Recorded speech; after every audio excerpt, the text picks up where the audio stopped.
calamity matapos ang sunod-sunod na kalamidad.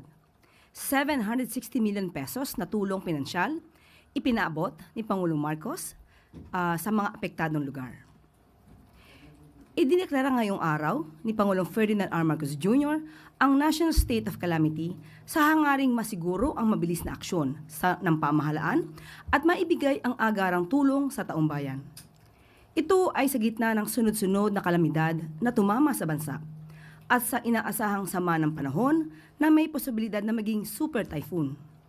Ayon sa Pangulo, idineklara ang National State of Calamity base na rin sa rekomendasyon ng National Disaster Risk Reduction and Management Council o NDRRMC. Ito ay matapos na umabot sa 10 hanggang 12 rehiyon ang apektado ng bagyo.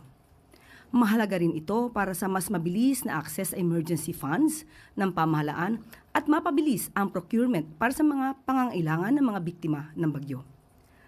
Kasabay nito, binigyan diin ni Pangulong Marcos Jr. ang kahandaan ng pamahalaan para sa inaasahang Super Typhoon Uwan. Nagpadala na rin ang Pangulo ng mga first responders sa mga lugar na posibleng tamaan ng Super Typhoon. Nagpapatuloy din ang pagpapaabot ng tulong sa mga residenteng naapektuhan ng bagyo. Kabilang na dito ang 760 million pesos na financial assistance mula sa tanggapan ng Pangulo. Sa nasabing halaga, tatanggap ng tig 50 million pesos ang mga lokal na pamahalaan ng Cebu, Capiz, Surigao del Norte, Iloilo, Bohol at Negros Occidental. Tatanggap naman ng tig 40 million pesos ang Eastern Samar, Surigao del Sur, Southern Leyte, Antique at Aklan. Samantalang tig 30 million pesos naman ang Leyte at Masbate at tig 20 million pesos ang Guimaras, Agusan del Norte at Dinagat Islands. Tatanggap din ng 10 milyong piso ang Biliran, Camarines Sur, Sorsogon, Misamis Oriental, Negros Oriental at Palawan.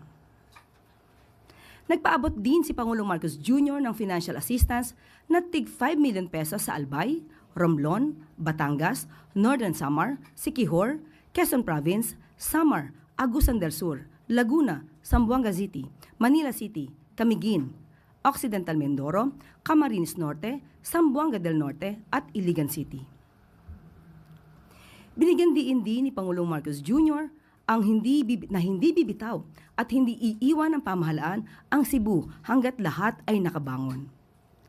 Sa ganito mga pagkakataon, sinisiguro ng pamahalaan sa ilalim ng administrasyon ni Pangulong Marcos Jr. na lahat ay maaabot ng tulong at kalinga sa anumang panig ng bansa.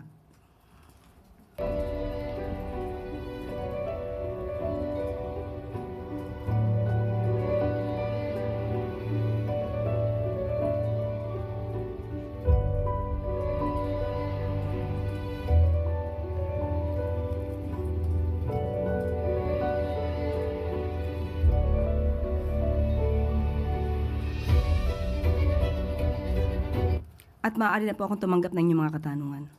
First question is from Ivan Mayrina, GMA7. Good afternoon, Yusek. I meant to ask this to the President but unfortunately he didn't take questions. Meron pa po kayang specific marching orders ang Pangulo sa mga ahensya in the way of providing immediate relief sa mga apektado po ng bagyo? Katulad din po na nakaraan, lahat po ay inuutusan ng Pangulo, ang direktiba po ng Pangulo ay mabilisang aksyon. Katulad po nito ay nagpadala na rin po siya ng mga first responders na maaapektuhan ng parating na bagyo. Dahil alam po natin na ito ay sinasabing malakas at kaya po ngayon pa lamang ay pinaghahandaan na po ito para sa mga maaari maapektuhan ng malakas na bagyong ito. Understandably, ang galit po ng tao dito ay sa mga flood control projects. Yun po ang sinisisi kung bakit nagkaroon ng unprecedented levels of flooding in many areas. But there are also reports that this is partly due to also deforestation, quarrying. Nandyan din po ang mga teorya na ito'y dahil sa unregulated development in the region. Is Malacanang, is the President also ordering investigation in these areas kung bakit po nagkaroon ng ganyang klaseng pagbaha? Kung ganyan po ang nakikita, dapat lamang po tingnan ito ng pamunuan ng DNR, kung ano ang nagaganap at kung ito ba ay hindi lamang dahil sa kalamidad, hindi lamang ito act of God, kundi may kinalaman ang mga pagpapabaya ng mga tao at ang pang-aabuso sa ating natural resources o sa ating kalikasan. So talagang po magkakaroon din po ng investigasyon dito. So is the President expected to also order, or has he already ordered the DNR to investigate? Sa ngayon po ay wala pa pong naipapaabot sa atin kung meron na po silang usapan na pamunuan ng DNR. But with that kind of situation, hindi na po kailangang iutos to ng Pangulo dahil alam po nila kung ano ang nais ng Pangulo at ano ang mga direktiba ng Pangulo sa mga ganitong klaseng kalamidad. Salamat po. Next question, Ann Soberano, Bombo Rancho. Yusek, good afternoon. Yusek, nagpaabot po ng condolences ang United Arab Emirates and United States. At may we know po, dahil nga po sa devastation na sanhi po ng Typhoon Tino, may we know po kung may mga international aid na pong natanggap ang Pilipinas para sa bagyong Tino at kung meron man po ano-anong mga bansa na po ang nagpadala ng tulong at humingi din po ba tayo ng tulong sa kanila? Thank you. Wala po na call for any foreign assistance dahil sa ngayon po ay meron po pa tayong pondo para sa ganitong mga klaseng sitwasyon po. At may mga quick response funds po ang mga frontline agencies na marireplenish po.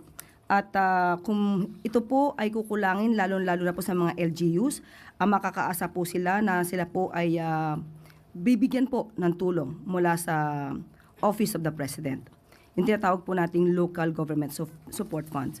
Pero sa ngayon po, among the ASEAN plus one partners, maliban po sa mga nabanggit na bansa, nagpaabot na rin po ng pagtulong o readiness ang bansang Australia, Canada at USA para po sa pag-assist in our recovery efforts on the ground. So, yun po. Pero sa ngayon po, hindi po tayo nananawagan para sa financial assistance or rather foreign assistance. Salamat po, Yusek. Thank you. Next question, Tuesday New, DZBB. Hi, ma'am. Under the state of national calamity, ano po ba ang saklaw nito? Ano yung mga karampatang aksyon at takbang na kailangang gawin ng gobyerno? Since national ang scope niya, ibig po bang sabihin nito kahit yung mga lugar na hindi naman direktang tinamaan ng bagyo, for example, ay pwede ring magpatupad ng price freeze or yung mga tao pwedeng mag-apply for calamity loan since nga po ito ay national na?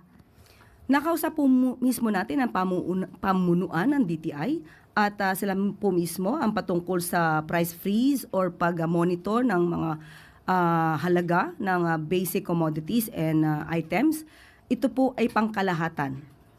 Pero sa ngayon po, hintayin po natin ang declaration mismo na manggagaling sa Pangulo dahil kanina lamang po ay kanyang inaprubahan ito. At ang rekomendasyon po ng NDRRMC ay inaprubahan, pero hintayin po natin mismo yung pinaka-declaration of national state of calamity at doon natin makikita kung ano po yung pinaka-detalye. Pero in general po, sinabi po ng DTI na patungkol po sa presyo ng mga basic commodities, pangkalahatan po ito. Nationwide, ma'am, na magpapa-price. Opo, yan po yung pinaka-general. Yan po yung pinaka-general rule. Pero hintayin po natin ang pagpapalabas po mismo ng deklarasyon na magbumula sa ating Pangulo at tignan natin po yung pinaka-detalye ng nilalaman po ng deklarasyon. Okay. Ganon din po yun sa situation ng mga tao na gustong mag-apply for calamity loan, halimbawa? Depende po kung sila po ay qualified. Hindi naman po lahat ay pwede makautang kung hindi naman sila qualified member. Yeah. Thank you, ma'am. Next question, Sam Medinilla, Business Mirror.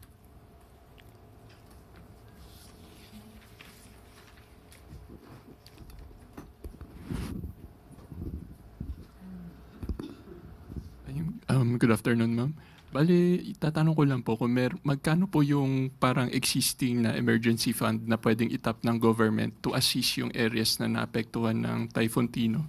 At saka kung meron na po bang LGUs or national government agencies yung nag-request for additional funding? Ngayon po, yung pinaka-specific amount ay wala pong binibigay sa atin. Ang sinabi lamang po ng DBM ay may sapat na pondo po. Kahit naman po ang LGU ay meron po silang respective budgets for disaster and calamity. So sa ngayon po ay wala pong ibinibigay sa atin na detalye kung meron na po mga LGUs na nang hingi or nag-ask for replenishment. Pero yan po ay mapapakita naman po natin dahil mismo ang Office of the President siya po ang nagbigay ng pondo sa mga lugar na nasalanta.